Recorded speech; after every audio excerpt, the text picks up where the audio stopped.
Hey, Senator, thanks for joining us today. Glad to be with you, Sean. So, by the way, I got to tell you, I was doing the morning meeting every morning with Mark Halpert. We do it 9 live here on my YouTube channel. And a gentleman by the name of Jim Howard, he's a superintendent out in Montana, was talking about education with us. And he said, oh, Senator Daines knows all about the challenges of rural education and getting kids out of the classroom. So just thought I'd let you know that that was my Montana connection of the day. Hey, I love it. Well, Jim Howard's father, also named Jim Howard, is a wonderful man. He's in his mid-80s, and we attend church with him on Sundays out in Montana, in fact. Great family. Okay. Well, know that he has your back when it comes to your efforts on supporting reform in rural education and what's being able to, the Department of Education. Anyway, big issue for you this week, for a lot of us anyway, is RFK Jr.'s confirmation hearing coming before the Senate Finance Committee. Give us a lay of the land? Where does it stand? How many Republican votes are on the committee? How many Democrats? And where do you think this thing breaks down right now? Yeah. Well, let me step back at the 30,000-foot view. As you know, Sean, the number of Republicans that we could possibly lose is 3 and still get in through, like what happened with Pete Hegseth. With J.D. Vance breaking the tie, that's exactly what happened last week. We lost 3 Republicans, 50-50. J.D. Vance comes down and breaks that. That's on the floor, right? That's on the floor, but I start there. But we don't have a floor vote, of course, until we get out of the committee. So at the committee level, I feel good that we will get RFK Jr. out of the committee. I think we'll have a good hearing. I'm looking forward to talking. He's a very, very thoughtful leader, Sean. He came by and visited me when I was doing part of my advising consent as a U.S. Senator. We had a long conversation. I was very pleased to hear he spent a lot of time in Montana. He knows our state very well. He's been out there oftentimes enjoying the beauty that Montana has to offer. But one thing I found about RFK Jr., Sean, I think he's been maligned by the press as being somebody who doesn't listen. He listens really well. I found he was a sponge, taking in what I had to tell him about what are the important issues in Montana on agriculture as an example. And I really enjoyed my interaction with him, and I think he'll have a good hearing. Obviously, he's going to get carpet bombed by the Democrats. That's what happens. We saw that with Hegseth, but we got Pete through committee. I think we'll get RFK Jr. through the committee as well. Is there something ironic that a bunch of Republicans are about to confirm, or at least try to confirm, a Kennedy, and it's the Democrats that are in opposition to him? Well, I mean, you can't make it up, Sean. Look at the coalition that President Trump put together in this last election. And it's been a wonderful thing. You hear Republicans talk about expanding the tent. President Trump has actually done it. And it hasn't been through political calculations and with a bunch of high-priced consultants and cigar smoke-filled rooms, figuring out some kind of brilliant strategy to expand the appeal of President Trump. It's just who President Trump is. And I think it's been refreshing to the American people. And it is ironic to think that pretty good odds there's going to be a Kennedy serving in a Republican administration. So explain to us, like, what the opposition is like. Is it just, hey, we're against him because he's Trump? Is it the anti-vax line? Is it the medical community, the big food, big pharma? What are the forces against RFK right now like? Yeah, well, I think you hit on a few of them there. And remember that there's an old saying, old proverb, a big tree collects wind. When you have somebody who has a remarkable background, who's been involved in just living life as well as been involved in policy, in business, in government affairs over the years, you can find 1 or 2 things on anybody. If you want to try to sink a nominee, you can find 1 or 2 things about anybody on any particular topic that probably would give you some argument to try to stop a nominee coming through the United States Senate. But I think we step back. What I found with RFK Jr., that first and foremost, there was the whole vaccine question. Right. When I talk to him about that, I think he's very thoughtful.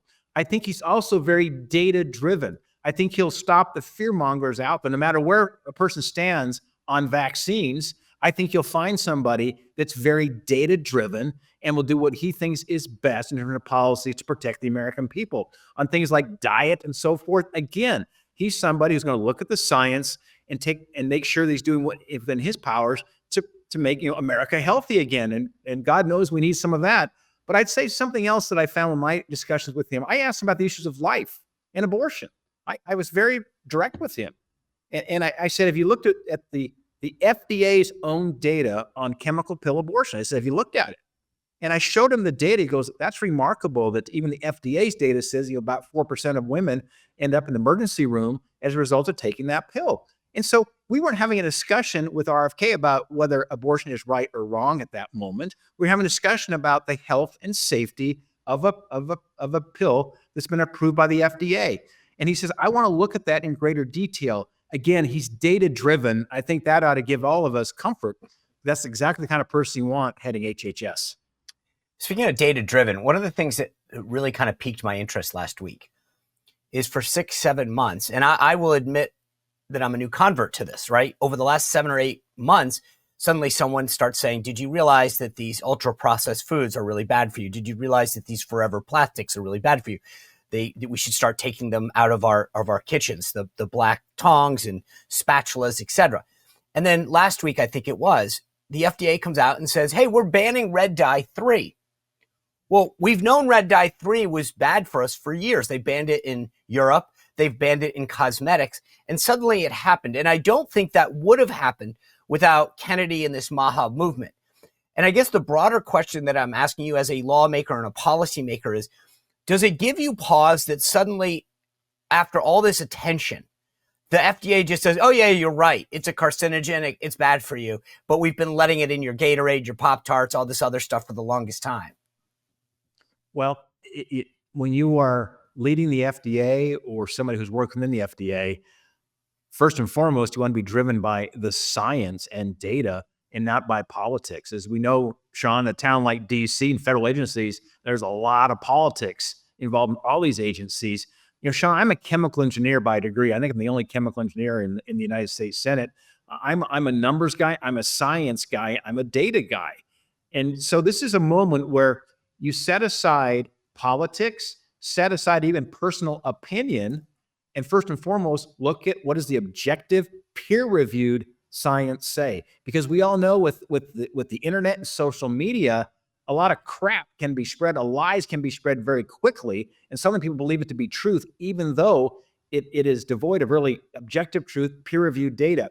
This is where RFK Jr. can step in and really be, a guardian of what is true, what do the facts say. Let's all keep open minds, because I'm like you, Sean. I mean, I have some preconceived notions and prejudices, but I'm always open for somebody to convince me otherwise with the data. I think that's where you'll see RFK Jr. park. He'll be data-driven, peer-review driven, truth-driven. You and I would get along well, because sometimes I'll get in the car and I put on Waze and I think I know the best route to get somewhere. And I always say the data doesn't lie, right? So if it tells you to take a right and then a left, it's agnostic. The data just tells you the best route or the best thing. It doesn't care what your philosophy is. So I'm with you every time you say that. It perks my ears up. But I got to ask you, explain to people who don't understand this, what is the pressure like from, I keep hearing about war rooms being built up to go against RFK. Is Big Pharma, are the lobbyists from Big Food, Big Pharma coming into your office and saying, Senator Daines, listen, this guy's dangerous. Here's all the things that he's bad. And here's some doctors. Is that effort in coming into your office where they're trying to talk to you, your staff, and warning you about RFK? No, we've had discussions with various groups. On my daily routine and my daily schedule, there's always multiple individuals who have an opinion about any particular issue. That's what you do as a U.S. Senator. You've got to sort through all of that and ultimately come down to what you think is the right decision. And remember, who do you represent? For me, Sean, I represent 1.1 million Montanans. It's what is the right thing for the people of Montana. And that's why I'll be, things I've been probing RFK Jr. with some of the ag policies, very important. Looking at issues of pesticides and so forth as I talk to my ranchers and my farmers. But again, what I find is that if somebody comes into my office and presenting a case in terms of a concern about maybe some position RFK Jr. has taken in the past, look, I want to listen. I want to look at the data. I want to find out, is this objective, peer-reviewed data that is true? If it is, I'm going to take that into consideration. But that's why I look at, no matter who I speak with, that's always where I start. What does the data say? Is this are you just defending some multi-billion-dollar industry, Or are you really looking at the data, what's best for your consumer and for the people of Montana and for the United States? Right. And fair enough. And I appreciate your approach to that. I guess what I'm asking is, if somebody is sitting out there, whether it's in Montana or California, and they're reading these stories about war rooms being put up to go after somebody, just to give them some insight. Is this the kind of thing? I get it. You're doing your job. I just want to make sure people understand the process.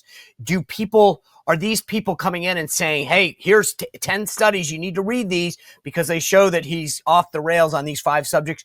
How like cutthroat is what's happening now, or is this an overblown media story? Yeah, I mean, I think it depends, Sean, on each senator.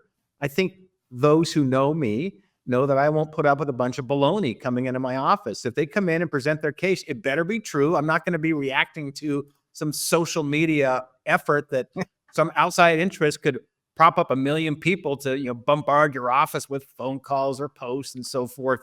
And I think I'm not feeling that pressure personally. It's not to suggest there aren't other senators, but they know we kind of have a no nonsense zone here in this office. and so I'm not feeling it. It's not like cigar-filled war rooms here, people storming the office right now on RFK Jr. Yes, individuals have weighed in on this, but that's true of any nominee. But I got to believe that maybe other senators that may be a little more susceptible to it could be a little different story. Yeah, no. Bill Riley's got a no spin zone. You have a no nonsense zone. I get it.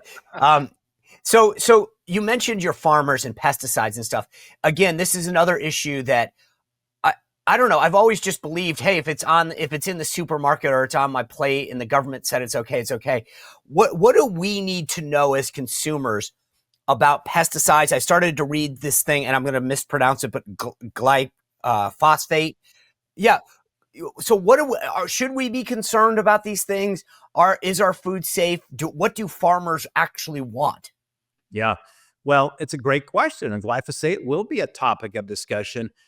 Very, very important to look at what the data says on glyphosate. Now, I'm not going to geek out here, put on my chemical engineering hat for a moment here, Sean, but geek out.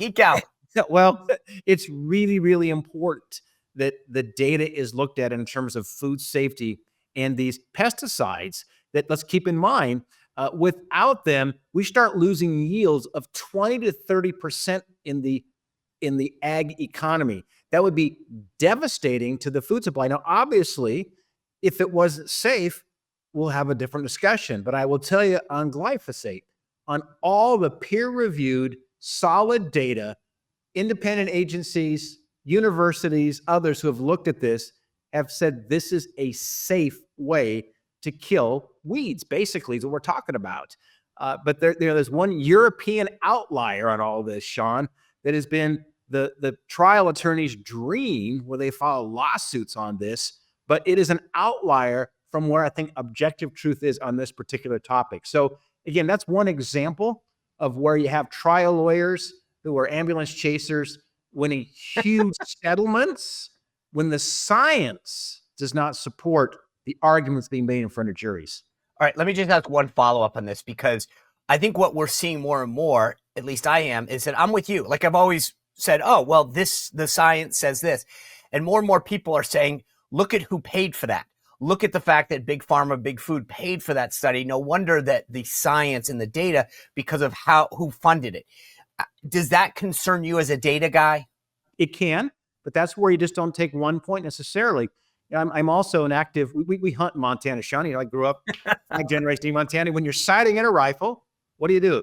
You put 3 shots on a target at 100 yards. You don't just rely on one shot. You fire 3 shots. Why? Because then you really see where that rifle's at. You have an errant shot. Same thing's true on data. You better have 3 or so at least studies before you come to a conclusion, because you're right. Yeah, you could be influenced by the funding of a study by some particular industry. Let's look at usually the aggregate sum of the data to make a conclusion. All right, Senator, there's one thing I want to touch on before we wrap. You spent a lot of time in China. Broadly speaking, how is this approach that we're dealing with China? Are the tariffs effective? What happened yesterday with this AI thing, I still don't completely understand. But I feel like we're literally trying to ban TikTok at the same time they're sending over an AI app that becomes the most downloaded thing and we're handing over even more information. As a guy who's business oriented, that's data based, that's spent time in China, how concerned are you about the threat that we face from China? It's a great question, Sean, and it requires, I think, a thoughtful response. Let me say this first and foremost. The most important thing we can do as relates to China is making sure that America is going faster. The genie is so far out of the bottle in China as relates to their innovation ecosystem. That DeepSeek new AI open source app that was the #1 downloadable app on Apple yesterday that caused the largest drop in market cap history on the equity markets yesterday when NVIDIA stock dropped over $500 billion in market cap, never before seen, by an app that looks like it was about a less than $10 million investment compared to now the U.S. saying it's going to take $1 trillion to accomplish the same thing. If that's not a wake-up call to the United States, I don't know what else is. And what it tells me, by the way, on that OpenSeek app, that was the company is based in Hangzhou. It's south of Shanghai. It's the same city where Jack Ma and Alibaba company started up. It's another one of these pockets of innovation within China. Remember, they're graduating about 10 times more engineers every year than the United States is. So this is not only a short-term issue for us, a long-term problem in terms of the scale and the quality of innovation now coming out of China. So what do we do about that?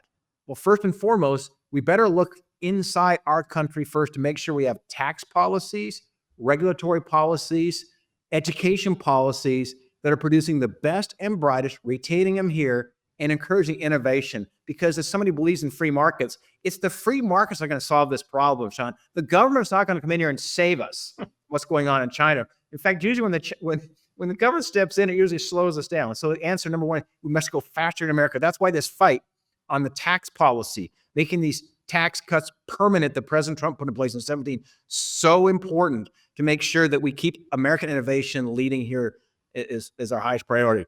But second, when you think about China, look, it's the second largest economy in the world. There's not even a close third place. It's the United States at about $18 trillion GDP, China about 14, 15 trillion GDP. Then the bronze medal goes to Japan at about $4 trillion GDP. So it's like a gold medalist and a silver medalist, and then everybody else. It's the second largest economy. They now have a military complex, a superpower that will start to rival the rest of the world. The Russians were always our fight as you and I were growing up in terms of the Cold War. Now it's going to be the sophistication of China, their nuclear capabilities. So we've got an economic threat, a military threat. This is why it's really important President Trump's in office. His peace through strength, reopening the conversation with Xi Jinping, very important. I stay in close contact. David Perdue is going to be the next U.S. ambassador to China.